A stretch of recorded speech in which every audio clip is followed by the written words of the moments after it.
आपको बता रहे हैं आज का दिन बेहद खास। देखिए, अगर यूसीसी लागू होता है तो उत्तराखंड पहला वो राज्य होगा जहां पर ये यूसीसी लागू होगा।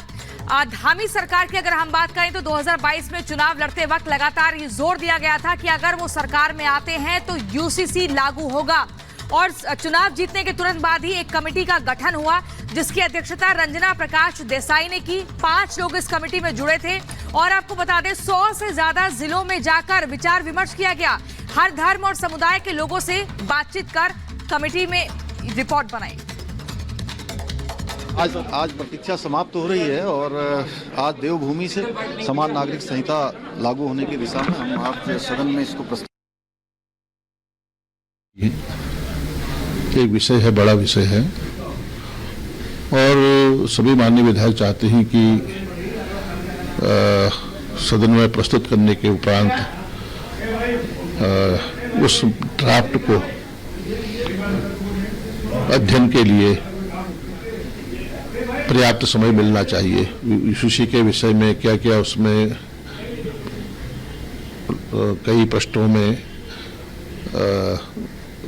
पूरे परिवेश के बारे में, पूरी उत्तराखंड के संदर्भ में बहुत कुछ बिंदुवार जिक्र होगा, उल्लेख होगा। तो हम चाहते हैं कि विस्तृत चर्चा होनी चाहिए। विमर्श तभी होगा जब उसका अध्ययन के लिए पर्याप्त समय होगा। और वैभव का यहाँ पर रुक लेते हैं। वैभव, देखिए लगातार इंतजार हो रहा है। सीएम पुष्कर सिंह धामी भी विधानसभा पहुंच चुके हैं और कितना इंतजार, क्योंकि आज का वो दिन जब जिसका लंबे समय से इंतजार हो रहा था वो आज उसे अमली जामा पहनाया जाएगा, यानी कि विधानसभा के पटल पर यूसीसी कानून पेश किया जाना है। बिल्कुल मोनिका, देश का पहला राज्य बनेगा उत्तराखंड जहां पर समान नागरिक संहिता जो है वो लागू की जाएगी। प्रक्रिया बहुत तेजी के साथ आगे बढ़ रही है। सिर्फ एक गोवा का अगर जिक्र करें तो पुर्तगालियों के आजादी के बाद जो संहिता गोवा संहिता थी वो वहां पर अनवरत जारी रही, लेकिन आज समान नागरिक संहिता लागू करने वाला पहला राज्य उत्तराखंड बनने वाला है। विधानसभा के बाहर हम मौजूद हैं, तमाम विधायक जो हैं वो अंदर पहुंच चुके हैं, मुख्यमंत्री सदन के अंदर पहुंच चुके हैं और अब से बस कुछ देर बाद यूसीसी के उस बिल को मुख्यमंत्री सदन के पटल पर रखेंगे, जिसको लेकर पहले दिन से ही प्रतिबद्धता थी उत्तराखंड के मुख्यमंत्री की। क्योंकि याद करिए, जब उत्तराखंड और में चुनाव हो रहे थे, उन चुनावों में भी मंच से इस बात का जिक्र किया था मुख्यमंत्री ने कि वो समान नागरिक संहिता को लेकर आएंगे। और अब वो मौका आ गया है, वो दृढ़ निश्चय, वो विजन जिसको साकार करने का मुख्यमंत्री ने प्रण लिया था विधानसभा चुनावों से पहले, अब से कुछ देर बाद सदन के पटल पर उस बिल को पेश किया जाएगा। न सिर्फ मुख्यमंत्री की, बल्कि अगर बात करें तो देश में लगातार जब से बीजेपी घोषणा पत्र अपनी जारी करती है, उन सभी में इस बात का जिक्र वो करती है कि समान नागरिक संहिता को वो लागू करेगी। और अब समान नागरिक संहिता की शुरुआत उत्तराखंड से होने वाली है। बहुत बड़ा दिन है उत्तराखंड के लिए, क्योंकि जिस अखंड भारत और लैंगिक न्याय और सामाजिक न्याय का हम जिक्र करते हैं, यूसीसी के बिना उस वैभव ये बहुत ही महत्वपूर्ण होगा, क्योंकि फिर जितने भी धर्म है जो अपने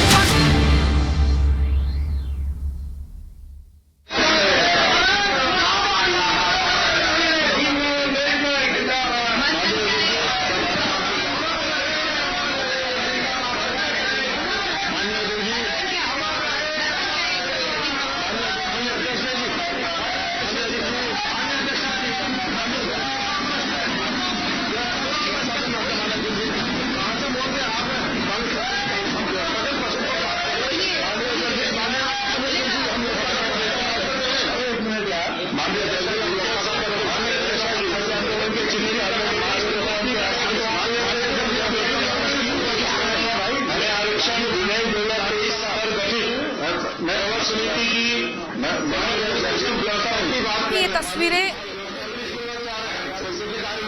उत्तराखंड विधानसभा की तस्वीरें आप देख रहे हैं और अब से कुछ देर बाद कार्रवाई यहां पर शुरू होगी।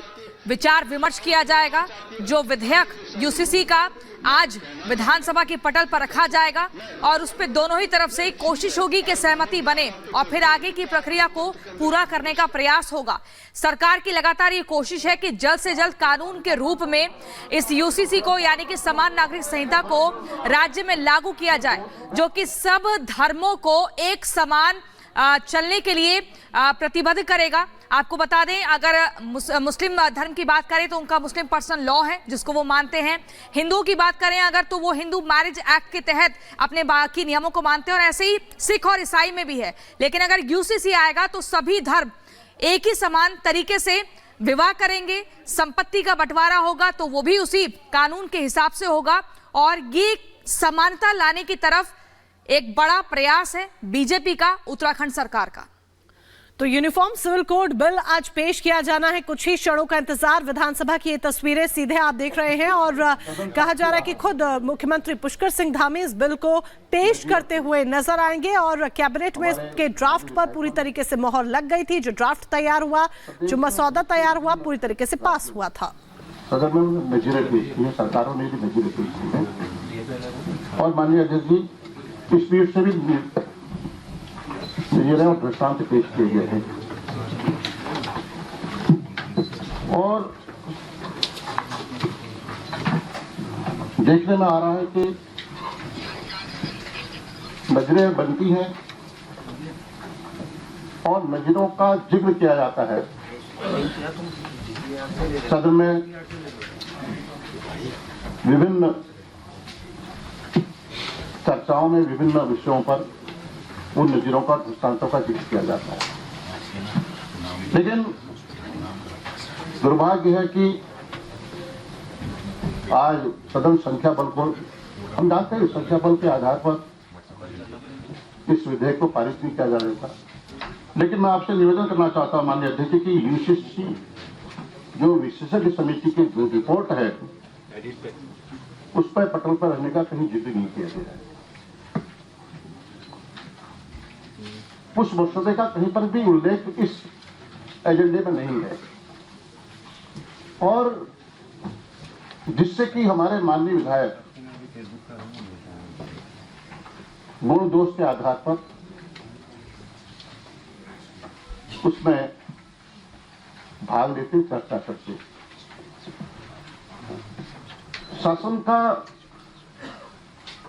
शासन को इतने बड़े विषय पर, इतने बड़े मुद्दे पर विधेयक तैयार किया गया माननीय जी। इसकी रिपोर्ट पहले सदन में पेश की जानी चाहिए थी, कि बेहतर होता। और निश्चित रूप से माननीय जी ये बहुत बड़ा प्रश्न है, जिसमें कार्यमंत्रणा समिति की बैठक में मैं इंगित नहीं कर रहा हूं, मैं कोई अच्छे तरह से सच्चाई को बयां कर रहा हूं आपके सामने, कि जो हुआ कि संख्या बल को आधार माना गया और कहा गया कि कल ही विधेयक के प्रारूप या मसौदा प्रस्तुतिकरण विधेयक प्रस्तुत होगा, उसके बाद ही इस पर चर्चा हो जाएगी। हमारा निवेदन था आप हमारी संरचना के राज्यों में, हमारा निवेदन था कि उसका ड्राफ्ट क्या है, उसका मसौदा कितना है, क्या कितने पन्नों का है, अध्ययन करने के लिए समय तो चाहिए। हम रेखांकित तो कर सकें इसमें क्या खामियां हैं, क्या कमियां हैं, क्या इसमें और इसमें सर्जित किया जा सकता है, इसका तो समय हमें मिलना चाहिए। और हमने कहा कि आज को आप प्रस्तुतिकरण करिए, उसके बाद कल इस पर चर्चा हो जाए, बेहतर होगा। लेकिन सरकार का जो पक्ष देखने को मिला, बड़ा दुर्भाग्य है कि विपक्ष की आवाज को या माननीय विधायकों की भावनाओं को, जो इसमें वो अपनी बात को रखना चाहते हैं, अपनी बात को कहना चाहते हैं, उससे वंचित किया जा रहा है माननीय जी। और हद तब होगी माननीय अध्यक्ष जी, प्रश्नकाल को निलंबित कर दिया गया।